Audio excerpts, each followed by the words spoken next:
Ang programang ito ay rated SPG. Striktong patnubay at gabay ng magulang ang kailangan. Maaaring may masiselang tema, lengguwahe, karahasan, sexual, horror o droga na hindi angkop sa mga bata.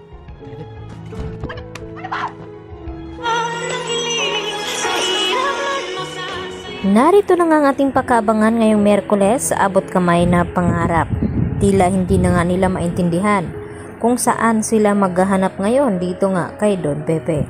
At patuloy pa rin ang pagtatalo dito ni RJ at Carlos Benitez dahil sa mga sinasabi ni Carlos na dapat magpakaama daw siya dito kay Annalyn. Nang sa ganon, hindi maghahanap ng ibang kalinga itong si Zoe dahil sa mga ipinapakita at ipinaparamdam ni RJ dito nga kay Zoe. Dahil dito, muntik-muntikan na ngang masaktan ni RJ itong si Carlos dahil sa mga sinasabi nito.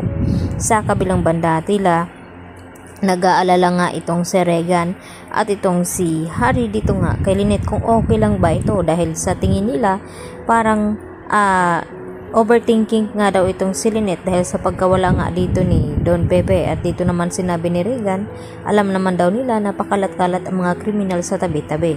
At dito na nga na bumaba itong si Regan. At dito din naghahanap sa bulsa itong si Harry ng kanyang makain na candy. At dito sa hindi inasahan ay makita niya isang papel na nakalagay doon na help. Kaya ang ginawa ni Harry ay binalikan itong si Lynette dito sa bahay ni Carlos. At dito kaya manganganib itong si Harry dahil sa muli niyang pagbalik doon upang iligtas itong si Lynette dahil nangangailangan nga ito ng tulong. At tila nagdarasal naman itong si Lynette at sinabi ni Lynette dito na sa taas na lang daw niya ipinapaubaya ang lahat dahil gusto pa daw niya makasama ang kanyang anak na si Annalyn. Samantala, dito naman nagpaplano ang mag-ina na si Zoe at Moira na dapat hindi daw mahalata nila RJ at Giselle ang kanilang binabalak.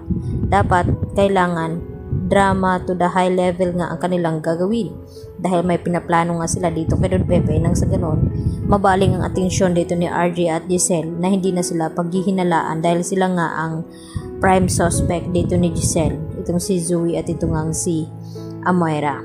Kaya na makausap nga nila ito dito sa Apex ay tulo naman paawa Apex itong si Zoe at sinasabi na sasabihin na daw nila ang totoo at nagkukunwari naman itong si Moira na takot na malaman nila RJ at Giselle ang katotohanan.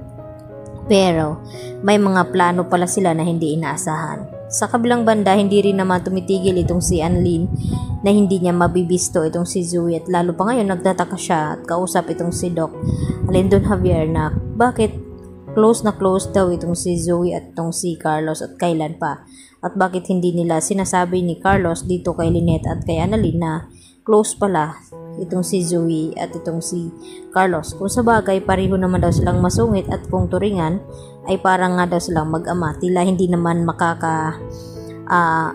tingin ng diretso itong si Doc Lyndon Javier dahil alam niya ang katotohanan na mag-ama talaga itong si Zoe at itong si Carlos Benitez.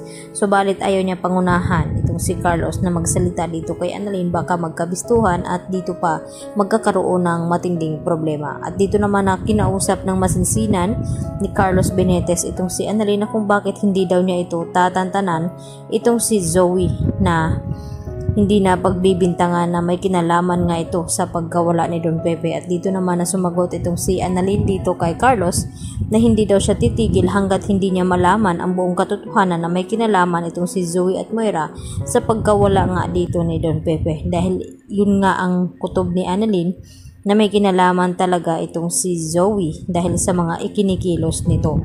Kaya yan naman ang ating pakatutukan bukas kung ano ang magiging kahinatnan dito ni Harry sa kanyang pagbabalik muli dito sa bahay ni Carlos at iligtas itong si Lynette dahil sa nagtataka ito dito sa papel na kanyang nabasa na humihingi nga ito ng tulong. Yan po ang aking karagdagan latest update at marami pong salamat sa inyong panonood dito sa aking munting channel at huwag niyo po sanang kalimutan i-like ang video na ito. Hanggang sa muli, bye bye!